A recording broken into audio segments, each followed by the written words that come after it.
a recent sit-down with MSNBC's Rachel Maddow, former White House aide and assistant to former Chief of Staff Mark Meadows during the Trump administration, Cassidy Hutchinson called on Republicans to take an immediate stand against Donald Trump.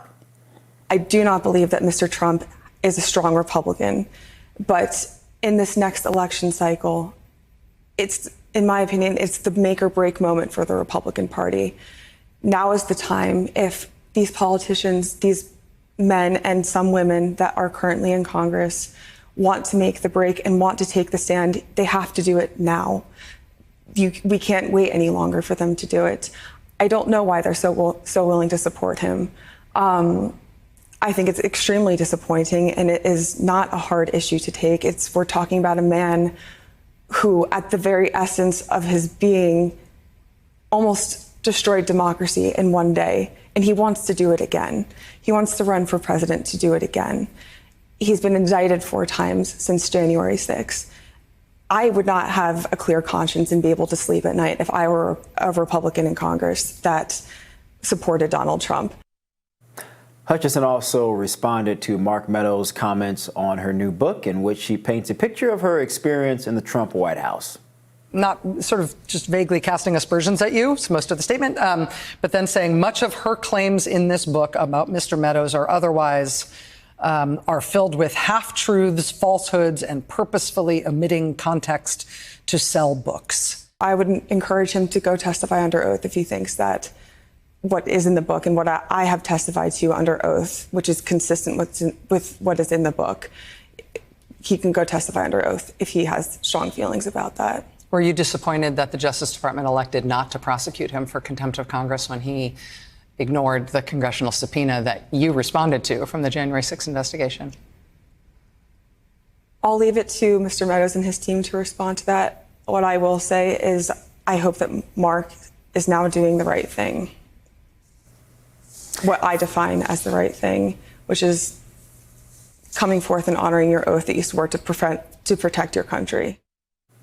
Former President Trump posted a scathing criticism of the media on Truth Social this weekend, writing, quote, "They are almost all dishonest and corrupt, but Comcast, with its one-sided and vicious coverage by NBC News, and in particular MSNBC, often incorrectly referred to as MSNDC Democrat National Committee, should be investigated for its country-threatening treason." Later in that post, he wrote, "They are a true threat to democracy and are, in fact, the enemy of the people." You know, this is the stuff that people don't like about Donald Trump, Bree. This stuff? It's this stuff. It's like, man, you're leading for a major party in the country. You have an opportunity to talk about the economy, talk about immigration, talk about this proxy war with Russia, talk about China's aggression militarily and economically across the globe, including our own hemisphere. But instead, he's on Truth Social. Again, I said this earlier, still stuck on the 2020 election. Move on. People don't care about that anymore. Well, I mean, some portion of the public obviously does care about it. They have been listening to him for, 3 years now, saying that the election was stolen. This doesn't win elections, Bree. And not only that, I mean, I do think a part of why he has a passionate fan base is because he has been successfully able to orient himself as the victim of a broad government conspiracy and a weaponized Department of Justice to indict him 4 times, to impeach him twice. And there is a multi-billion-dollar news industry, half of which profits from relishing his failures, rightly or wrongly, like that. All of that is true. So, many people are invested and feel very defensive of him. I remember there was this discussion when he first announced as to whether or not his campaign had the energy that it once did. Yeah. And then very soon after his announcement, and all of the prognosticators saying, he lost his riz. Then the first documents case happened, the raid on Mar-a-Lago happened, and it seemed like everybody was back to defending Trump. Mm-hmm. And I do think that he gets something out of it. No, I don't, Bree. I don't disagree with anything you said in terms of many folks in the media not being fans of Trump. I don't disagree with how that is interpreted and viewed by many of his supporters and even many Republicans who are somewhat critical of him. I don't disagree in how beneficial these countless indictments have been. I've argued for a while now that I think indictment fatigue has set in, which is why I think you've seen the numbers shift so much in his favor despite everything. But my point is, you cannot win a federal election for the presidency by winning 8 battleground states with Republican voters alone. Elections, I've worked on 3 presidential campaigns. It has always been about addition and not subtraction. And my point simply as a strategist that's helped elect a whole lot of Republicans across the country, we need to figure out what it's going to take to turn out some of those voters who decided not to vote for Donald Trump in 2020. And I don't think talking about the past helps. I think talking about things where Trump was successful, such as economics, is where he does better with some of those particular voters. So given that there are these ongoing indictments, specifically the Georgia indictment, and people like Cassidy Hutchinson talking to the public about her experience in the Trump White House, on some level it does seem unavoidable for him not to respond in some ways to the accusations that are being made. So, I am not as much in this world. What is your sense of Cassidy Hutchinson, her choice now to talk to MSNBC? I do know that so many conservatives have over and over again, when people have spoken against Donald Trump in any context, just thrown the whole baby out with the bathwater, because they say at this point, if you go against Trump, even if you do it on Fox News, no matter where you do it, it basically means that you're not worth talking to anymore. No matter how many Republicans defect, it's never enough to change. And I don't necessarily agree with that merely because someone criticizes Donald Trump. I mean, people should be able to be critical of anybody in the Republican Party. I mean, it's ridiculous to me that everybody has to believe, like groupthink. That's crazy. That's something that conservatives purport, at least traditionally, to not be about, to not believe in. We're supposed to be all about individualism and allowing individuals in our camp to form their own ideals. And so I think you should be able to be critical of someone and still maintain your conservative gravitas. But I will say this in terms of Ms. Hutchinson. I believe what she's probably saying is true because she testified under oath. So I'm going to believe that she is telling the truth based upon that. Otherwise, there are some legal things that she would have to face if not. With that said, though, Bree, I don't think it's unfair for people to, at a minimum, question, why now? If these things are really bad, they're really terrible, why did you stay? Why not quit and raise the alarms? Now, even if you were afraid to say anything publicly, why not quit and then anonymously say something? I mean, I'll think about Miles Taylor, who wrote the book. I think it was titled Anonymous. He was within the administration, wrote the book. He was talking with various journalists, telling them what was going on. Now, he didn't publicly come out until way after the fact because he was afraid of retribution because he was still within his position. But at least he had enough courage to go that far. She stayed. I was reading an article from, I think, a couple years ago. She was campaigning with Trump in September of 2020. There was a picture of her and Kayleigh McEnany dancing a YMCA, the song. And so it's like these things are so terrible, yet you were acting as if everything was okay. And then after the fact, after the house is nearly burned to the ground, you come out and say, oh, wait a minute, guys, let me tell you how bad it was. Now, again, I'm not saying that she shouldn't get some type of credit for telling the truth from what she saw. I just ask, why now? And people say, well, she was young. She was young. I also worked for Trump. I was 26 years old. Cassidy is only like a year or two younger than I am. That didn't stop me from being critical about the things that I disliked about the former president. I said, look, I am a conservative, but there are also some things in terms of his behavior that I will not stand for.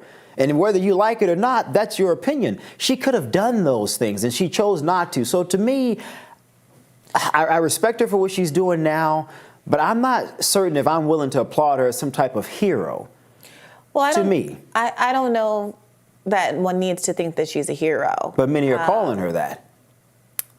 Well, you're free to disagree with those people. I'm not. Yeah. And I do. My question is whether or not she's saying truthful things that are relevant to the indictment I don't think it's going to that her matter in terms of boss the election. is implicated in. Yeah, I don't think it's going to matter in terms of the election. Well, let's not just jump to the election because there's an issue of legal culpability, ethical culpability on the table here. Right, and I'm considering both of them. Mm-hmm. So I want to talk about legal culpability and ethical culpability. That's both of which Cassidy Hutchinson is speaking to right now. And I suspect that if, I don't remember if she's been asked why now, she probably has. But the nature of her critiques have been about what happened on 1/6. So it is very plausible. I obviously disagree with working for Donald Trump at any point, ethically, morally. Sure. But I can also appreciate that it's a rational position to share his policies, to like him, to want to work for him, but for a line to be drawn at trying to steal an election. And I think that that's what many of the people who've come forward have spoken to, that as much as they might have disagreed here or there with the policy, the thing that has caused them to break ranks is ultimately that the actions leading up to 1/6 and 1/6 So some itself illegal stuff is were okay and not the really terrible illegal stuff. Well, what illegal stuff? I mean, because in her book, she doesn't just talk about January 6th. I mean, I've read some excerpts. She just talks about a lot of different things she saw even before January 6th. What other kinds of things? I mean, Mark Meadows. I mean, there are other things that with Trump's behavior when they were traveling in different places. I don't remember all the Illegal? specifics. I mean, illegal but, like trying to steal an election illegal? No, that's or not what I'm just saying. What I'm saying, Bree, is there were certain behaviors that she witnessed that supersede January 6th. Other things before that, Well, that I'm terrible curious moment. about what kinds and I'm of saying, things. why wait until just then? Well, I don't know the nature of these things. You're just saying things, but they're likely not as serious as stealing an election. No, and that's why I just said some things are okay, but the really terrible things, okay, I got to say something now. Yeah, I mean, I don't think that that's crazy. I think we live in Washington, and most people don't, frankly, like they take jobs in politics not because they love the principle. I'm not going to work for someone who's committing even soft illegal crimes. Like, I'm not doing that. I would quit. And they tether themselves to successful campaigns, and Donald Trump was the president of the United States of America, and they need jobs. So do I think that that's moral? No, that's why I took a job with the Bernie Sanders campaign, because I passionately believe in 99.9% of what he believes in. But I don't consider myself a person who works in politics and never want to work for another campaign again. But I'm also not going to be naive about the world that we live in. And there are many people who need jobs, she was born in 1996. She was uniquely, I mean, look, it's one thing to say, I'm taking this job because I have a unique set of skills and I'm going to a certain department because I believe with my skill set, I can sort of help usher, a new era within this particular department. That's one thing. She was uniquely unqualified for the position that she had. So, I mean, I'm not necessarily certain why she would have presumed that taking this, I don't know. That's even more of a reason to want to hold on to your job if you're not very experienced and can't get a new one. Maybe I'm being too critical of her. I applaud Well, her I don't know for what we're speaking talking up about now, her. We should be talking about her testimony, whether it's accurate, whether or not it is going to lead to Trump going to jail. Yeah, but all of her interviews indictment are about her book and about Rudy Giuliani. What's and her book about? Mark Meadows burning papers and smelling like a bonfire. A co-conspirator in the alleged crime of Donald Trump conspiring to steal an election. So that's, I mean, you can say what you want about her, but that ultimately feels like a lot of pomp and circumstance and distraction from her saying some inconvenient things to Donald Trump right now. And that's why he's going off on Truth Social. I'm not going to let you get away with that. I don't think from my position it's inconvenience. My point is, it's not about from your position. I literally referenced Donald Trump. But why wait until now? There were other people who said things immediately after. Many other people. I referenced Miles Taylor as a great example. Immediately, Miles took action. Didn't bother her. Why? Well, that's my point. They didn't bother her. She was okay with it. I get your point, and I'm saying that like you aren't the same person. You don't get to decide what Cassidy Hutchinson's upset with. Well, but I can get to decide about her character, though, Michael, based on her actions. I can sit here and say it was unconscionable for you to have ever worked for Donald Trump. You so can say that. What standing do you have? But I'm not interested in saying that. My job is not to weigh in on people's morals. You're asking if she can be credible because she only came forward when she did. I'm saying obviously, because obviously her line isn't my line, your line isn't my line. I'm not here to assess people's lines. Obviously what? Obviously, it can be the case that someone's tipping point is the very serious issue of stealing an election. And that to me seems like a very legitimate reason to come forward. I am making the point that if such an individual can bypass a whole host of other things, then I, at a minimum, am able to question one's moral and ethical boundaries. At a minimum. But not at a minimum. But not Donald Trump's enough to decline to vote to work for him. But I didn't say that, though, did I?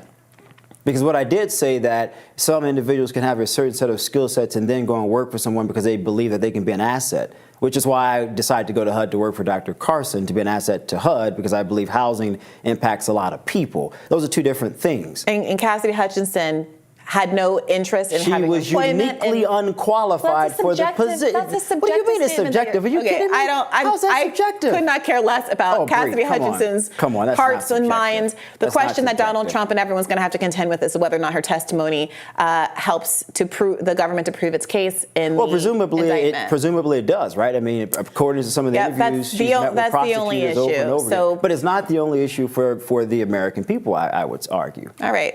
We have to move on. More Rising for you right after this.